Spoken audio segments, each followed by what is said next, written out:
Il n'y a pas si longtemps, j'ai repensé à mes débuts d'agent immobilier, c'est vrai que pas mal de nostalgie, mais je me suis surtout rappelé des grandes étapes de mon parcours, les étapes que j'ai dû suivre pour progresser, scaler mon business et augmenter mon chiffre d'affaires. Et c'est dans cette vidéo que j'aimerais vous partager ces étapes, parce que vous aussi, il y a forcément un moment où vous vous êtes retrouvé face à un mur sans pouvoir avancer, ça peut être n'importe quand, pendant que vous développez votre business, ou même si vous venez à peine de démarrer ce magnifique métier, je me suis dit tiens, ça serait sympa de vous partager ces grandes étapes. Après, j'ai envie de dire que vous en ferez ce que vous voudrez. Alors attention, l'idée c'est pas ici de vous dire que je vais vous apporter une solution magique et j'ai pas non plus d'outils à vous vendre. Je vais pas vous dire de devenir un expert en marketing ou qu'il faut attendre 2 ou 3 ans pour avoir des résultats. Ce que je vais vous partager, c'est voilà, une méthode simple en 5 étapes avec des leviers concrets à actionner tout de suite pour pouvoir donc, je sais pas moi, choisir votre niche, savoir ce que veulent vos prospects, créer et tester une offre et convaincre vos clients. Cette méthode, vous pouvez la suivre à votre rythme et l'adapter bien sûr à vos besoins. Donc si vous souhaitez aller plus loin, d'ailleurs j'ai créé une masterclass entièrement gratuite sur comment créer une activité immobilière rentable, résiliente et alignée. Pour la regarder, c'est simple, il suffit de cliquer sur le premier lien qui se trouve en description, vous rentrez votre email et je vous l'envoie tout de suite. Allez, c'est parti donc dans cette vidéo et on va tout de suite commencer par déjà savoir à qui s'adresse cette méthode. Alors pour être très honnête aujourd'hui, c'est vrai que cette méthode peut s'adapter un peu à tout le monde, mais je l'ai un peu plus orientée pour des responsables d'agences ou encore de groupements d'agences. En gros, des personnes qui aimeraient donner un coup de boost à leur business. J'ai envie de dire, même si vous faites d'ailleurs vos premiers pas dans l'immobilier, c'est-à-dire que c'est pas du tout incompatible. Donc ma méthode, c'est quoi? C'est un processus que j'ai construit pièce par pièce en m'appuyant sur l'expérience que j'ai accumulée avec le temps. Oui, parce que je sais par expérience qu'il arrive à un moment où on se retrouve bloqué, où on n'arrive plus à progresser, comme si on avait cette espèce de mur infranchissable devant soi. Alors je sais parce que bien sûr que je suis passé par ces étapes-là. J'ai eu des périodes pendant lesquelles bien sûr les mandats ne rentraient plus, les acheteurs n'appelaient plus, j'avais des charges de fonctionnement qui explosaient à cause des portails. C'est pas un sujet qui est nouveau d'ailleurs. J'avais du mal à recruter ou je ne pouvais plus recruter. Mes équipes n'allaient pas laisser sur le terrain. Mes vendeurs passaient leur temps à négocier les coms. Je suis sûr que si vous aussi vous avez déjà quelques années de service, vous savez de quoi je parle. Mais plutôt que d'attendre que les problèmes passent tout seuls, je les ai pris. Du moins, j'ai essayé de les prendre à bras-le-corps. Et puis, pour chaque problème, j'ai essayé d'imaginer une solution. Et cette solution, bien sûr, je l'ai mise à l'épreuve dans ma propre agence immobilière. Je l'ai testée aussi de près de mes clients. Et bien sûr, je me suis assuré qu'elle marchait. Maintenant, ce que je peux vous dire, c'est que tout ce que je vais vous partager aujourd'hui, c'est un peu le résultat, bien sûr, de mes 20 ans d'expérience dans l'immobilier. Donc, si vous aussi voulez faire grandir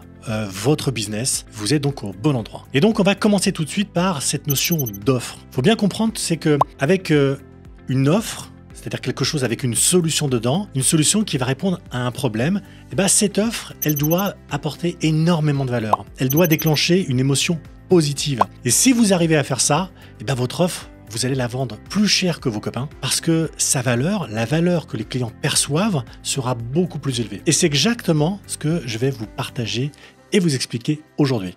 Vous allez voir, une fois que la vidéo sera terminée, vous aurez 5 leviers incontournables que vous pourrez appliquer. Actionnez tout de suite pour propulser votre business vers l'avant. Allez, on commence par le point numéro 1, c'est choisir la cible idéale. Alors un business, faut bien le comprendre, doit forcément reposer sur une cible, sur une audience. Il y a une bonne raison à cela, c'est que pour vendre une offre, il faut aussi qu'il y ait de la demande. On parle souvent d'ailleurs de vendre de la glace aux Esquimaux, comme si ça c'était le genre idéal du commercial entre guillemets plus, alors qu'en vérité ça n'a aucun sens. Les Esquimaux, ils ont froid. La glace, ils n'en ont pas besoin. Par contre, eux, ce qu'ils vont vouloir, c'est des manteaux chauds, épais, des bonnets, des écharpes, des gants. Et c'est ça qu'il faut leur vendre. C'est pour ces articles-là qu'il y a une demande. Et c'est là aussi qu'il y a un business à prendre. Donc la première chose à faire, ça va être d'identifier une cible par rapport à un besoin. Parce que la cible va toujours avec le besoin. Et vous allez voir, c'est un point dont on abordera un peu plus tard dans la vidéo. Donc la cible, c'est un groupe de personnes avec des besoins identiques. Ce sont donc des besoins qui n'ont pas été résolus. Et donc un agent immobilier, lui, ce qu'il va faire, c'est qu'il va cibler en priorité des gens qui ont un projet immobilier prêt à démarrer.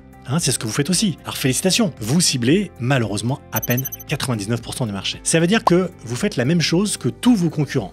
Ça va pas vous laisser beaucoup de place pour vous développer. Non, ce qu'il faut plutôt faire, c'est de chercher une cible un peu plus précise que ça. C'est ce qu'on appelle d'ailleurs en marketing une niche, voire une ultra niche. Alors une niche, c'est toujours un groupe de personnes avec un besoin, mais un groupe plus restreint, qui représente un petit pourcentage du marché, ça peut être 10, 20%, voire 1 à 2% s'il s'agit d'une ultra niche. Je vais vous donner plusieurs exemples. Une niche, par exemple, ça peut être vendre des biens d'exception ou des péniches. Voilà. Ça peut être aussi gérer de l'immobilier, de bureau ou encore cibler certains profils de vendeurs. Après, j'ai envie de dire, ça dépend du secteur sur lequel vous évoluez et de votre positionnement. Maintenant, vous allez me dire, ouais, ok, c'est bizarre, mais pourquoi est-ce que je devrais restreindre mon business volontairement sur mon marché? Eh bien, parce qu'un marché de niche, on va dire, c'est plus facile à cibler. Ça fait de vous un expert, ça vous différencie des autres, puisque vous connaissez déjà leurs problématiques. Ça veut dire que à chaque fois que vous allez rencontrer quelqu'un, on va dire, sur cette même cible, vous allez pouvoir y répondre assez facilement. Et vu que vous créez une offre ultra spécialisée et que vous êtes le seul à le faire, et bien cette offre, eh bien vous pouvez la vendre plus cher. Point numéro 2, ça va être de comprendre ce que veut votre cible. Vous allez voir que ça, c'est quelque chose d'extrêmement important et beaucoup de personnes font l'impasse dessus. Maintenant, vous avez une cible. Ce qu'on veut, c'est apporter des solutions à cette cible. Et comment on fait? Eh bien, ce qu'il faut, c'est déjà prendre la question un petit peu dans l'autre sens. Si je veux apporter une solution, il faut d'abord que je trouve le problème. Et pour ça, je dois essayer de comprendre ce que veut ma cible. En marketing, on appelle ça une douleur. On va donc chercher à cibler des personnes qui ont un point de douleur. Il y a d'ailleurs un acronyme pour ça qui s'appelle un problème dur, pour désigner un problème douloureux, urgent et reconnu. Donc gardez bien cet acronyme parce qu'honnêtement, il résume assez bien le type de problème que vous devez rechercher. Pour bien comprendre une chose, c'est que la douleur, personne n'aime ça. On fera tout pour s'éloigner ou supprimer la douleur ou encore l'atténuer. Et ça, c'est quelque chose, on va dire, dans la psychologie humaine qui ne changera pas. Donc, on va chercher à proposer une solution qui résout la douleur. Et plus cette douleur est intense, et plus l'offre pourra être vendue cher.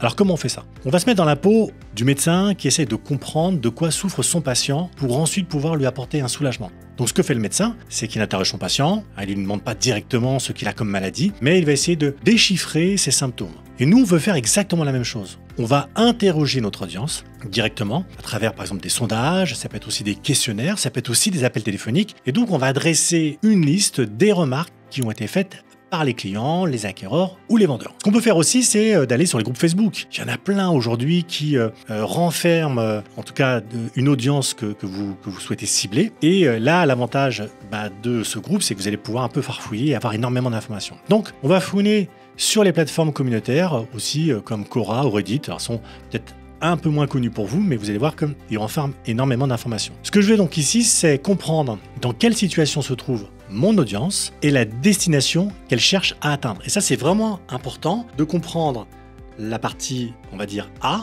et la partie B qui va être l'objectif rêvé. Ce travail d'enquête va vous donner une liste des problèmes de votre audience, des problèmes que vous allez pouvoir résoudre. On va prendre un exemple. Vous êtes en train de construire une offre autour des projets d'achat-revente. Pour votre cible, il y a en gros plusieurs problèmes principaux. Le problème principal, ça va être d'estimer son bien. Mais vous allez avoir en dessous des sous-problèmes, on va dire sous-jacents, qui sont liés au premier problème. Donc, si je garde toujours cette notion d'estimer son bien, vous allez voir que le premier sous-problème, ça va être par exemple, c'est difficile, je n'y connais rien. Votre prospect va peut-être se dire aussi, c'est compliqué car je ne sais pas si ce qu'on me donne, c'est la vraie valeur. Encore un autre point, je n'ai pas le prix exact et si je n'ai pas le prix exact, je ne vais pas pouvoir visiter de nouvelles maisons. Le problème numéro 2, qui est la suite du problème numéro 1, c'est qu'une fois qu'on a fait l'estimation, on va vouloir aller voir la banque. Une fois qu'on a vu là, donc là on pourrait faire la même mécanique, c'est-à-dire ok, quels sont les sous-problèmes qui sont liés au fait d'aller voir sa banque. Le problème numéro 3, qui est la suite du problème numéro 2, ça va être de visiter son nouveau logement. Ok, j'ai estimé mon bien, je suis allé voir la banque pour voir mon taux d'endettement, voir si c'était réalisable. Maintenant ce que je vais vouloir, c'est de visiter un nouveau logement. Si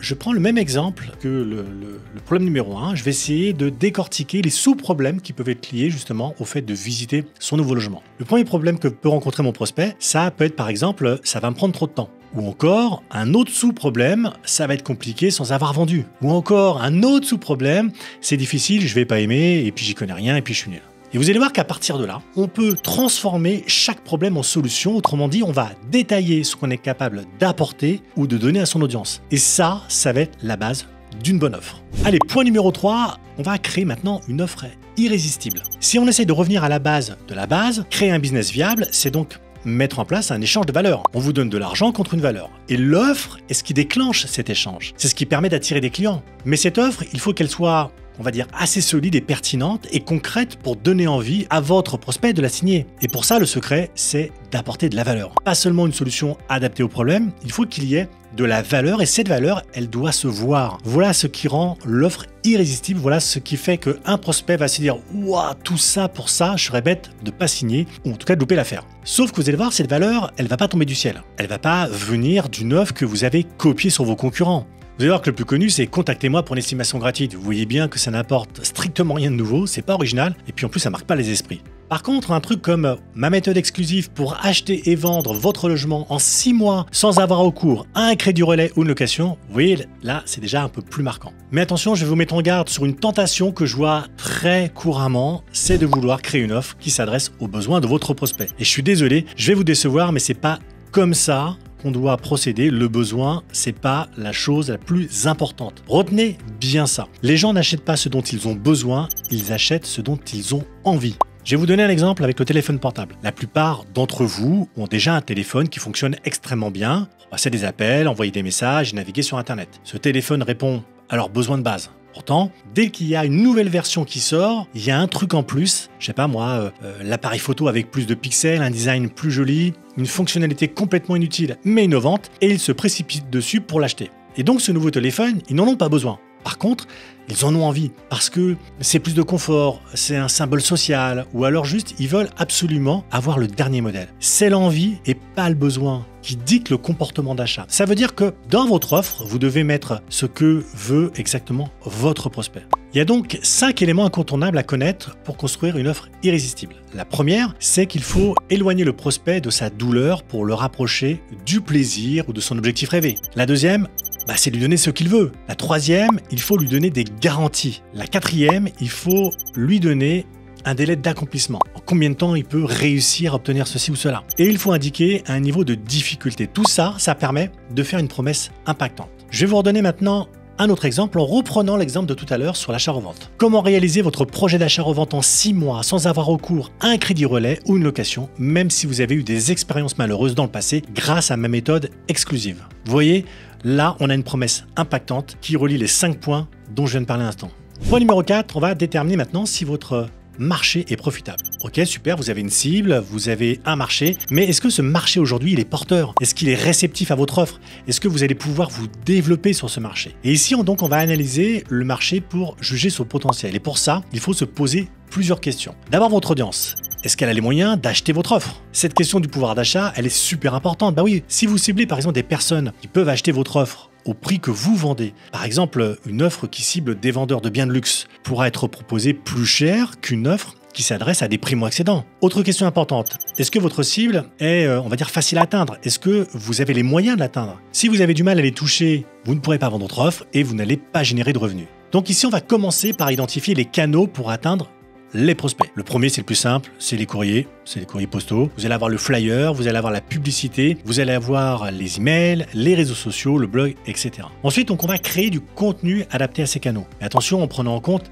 les particularités de chaque canal. Une publication sur TikTok, elle ressemble pas du tout à un post sur Facebook, et un email, c'est pas non plus un flyer. Et c'est pas terminé. Il y a une autre question, c'est votre cible est-elle réceptive?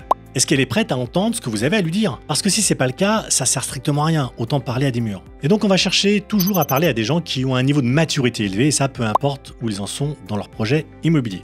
Juste qu'ils aient conscience de leur projet, qu'il y a un contexte, des problématiques, des obstacles et un objectif rêvé. Et c'est pas si simple, mais avec le temps on apprend à identifier les bons prospects, et si on les prend assez tôt dans leur projet, vous allez voir qu'on a beaucoup plus de chances d'en faire des clients. Enfin, l'autre question qu'il va falloir se poser, c'est votre marché est-il, on va dire, un marché en pleine croissance, ou du moins avec du potentiel de croissance? Est-ce qu'il va évoluer dans le bon sens ou au contraire, ou est-ce qu'il risque de stagner? Le but ici, bien sûr, que c'est que votre offre soit portée par le marché entier. Ça serait dommage que votre croissance soit stoppée au bout d'1 an parce que tout simplement, il n'y a plus personne pour acheter votre offre. Ou au pire, parce que votre offre est dépassée. Vous connaissez bien le syndrome Kodak, c'est quand on continue à vendre des pellicules alors que tout le monde est passé à la photo numérique. Et ça, c'est ce qu'il faut éviter à tout prix. Au contraire, ce qu'on va essayer de chercher, c'est à se positionner sur un marché durable et rentable. Point numéro 5, c'est d'apprendre à convaincre. On arrive au dernier point, votre offre donne à votre prospect ce qu'il veut, vous apportez la solution qui répond à son problème, et dans un monde idéal, il n'y aurait plus qu'à signer. Et c'est là qu'il va se passer un truc, c'est que la signature n'arrive pas. Et pourquoi elle n'arrive pas? Parce que votre prospect, il est en train de reculer. Toutes ces croyances limitantes sont en train de refaire surface, ses objections, ses peurs, ses angoisses. Et là, brusquement, boum, il y a un mur qui s'élève entre lui et vous. Il sait que signer, c'est la meilleure chose à faire, mais il y a cette petite voix dans sa tête qui lui dit « c'est trop cher, t'en as pas besoin, ou t'as pas le temps, etc. » Et c'est là qu'il faut faire un travail de conviction. C'est là qu'il faut aller chercher votre prospect, lui donner envie de signer avec vous plutôt qu'avec le concurrent. Et vous allez voir que tout ça, ça s'appelle les croyances limitantes. C'est le truc le plus, vous allez voir d'ailleurs, qu'on vit tous et qui est le plus normal du monde. On en a tous, on les traîne tous partout avec nous comme des boulets, depuis d'ailleurs qu'on est tout petit. Je vais vous donner un exemple très simple, c'est mettre les coudes sur la table en mangeant, on sait tous que c'est mal poli. Ou alors, je sors avec les cheveux mouillés, c'est la pneumonie acérée. Bref, les problèmes commencent quand ces croyances guident nos comportements, nos actions et nos décisions. Et quand elles nous freinent justement et nous empêchent de réussir. J'en suis pas capable, je suis trop vieux pour me lancer dedans, je suis pas assez intelligent, je n'y arriverai pas, j'ai pas assez d'expérience. Vous voyez, tout ça sont des croyances qu'il va falloir démolir pour que votre prospect signe sans avoir cette arrière-pensée de dire « je vais reporter ça plus tard ». Et pour ça, vous allez voir qu'on va jouer sur l'émotion. On va chercher à générer des émotions positives, à montrer au prospect qu'en achetant cette offre, il peut changer de statut et en plus que ça peut le rendre plus heureux, plus fort, plus riche et plus intelligent. Et ça, vous allez voir que ça va casser ses croyances personnelles. Et cette émotion positive, à son tour, elle va déclencher une action positive. On va aussi jouer d'ailleurs sur un autre levier qui va être la valeur. Une fois que le prospect comprend que la valeur de l'offre est supérieure à ce qu'elle coûte, il n'hésite plus. Pourquoi? Parce que c'est ancré dans notre cerveau. Si c'est cher, c'est que c'est bien. Si c'est pas cher, c'est que c'est de la merde. Et d'ailleurs, quand je fouille sur Amazon et que je vois un produit sans valeur, que je vais le payer je vais essayer de le payer moins cher possible et je me dis, bon, c'est pas très grave, de toute façon, j'ai pas de scrupules. Si je m'en sers pas, il a pas coûté très cher, je le mettrai dans le coin de mon bureau. Et puis, entre nous, il vaut mieux taper dans le haut de gamme que dans le bas de gamme. Parce que jouer sur le prix, c'est super risqué. C'est difficile d'être le moins cher et le problème c'est qu'à ce jeu-là, il y aura toujours quelqu'un meilleur que vous. Alors autant viser plus haut et dire ok, voilà, mon offre, elle vous apporte ça, elle vaut ça, mais le prix que vous payez, c'est à peine 1% de la valeur que vous allez en tirer. Et puis, une autre question qui peut être intéressante, c'est combien ces gens-là vont perdre si demain ils ne prennent pas votre solution. Voilà les 5 étapes par lesquelles je suis passé avant vous qu'il faut suivre pour développer votre business. En créant des offres uniques qui répondent aux problèmes de vos prospects, en leur apportant de la valeur qui contiennent tout ce qu'ils veulent et que personne ne pourra copier. En cherchant à les convaincre grâce aux émotions positives et à la valeur de votre offre. Si cette vidéo vous a plu, j'ai une bonne nouvelle, j'ai fait une masterclass gratuite qui s'intitule « Comment créer une activité immobilière rentable, résiliente et alignée ». Si vous souhaitez la regarder, c'est simple, il suffit de cliquer sur le premier lien en description, vous rentrez votre email et je vous l'envoie tout de suite.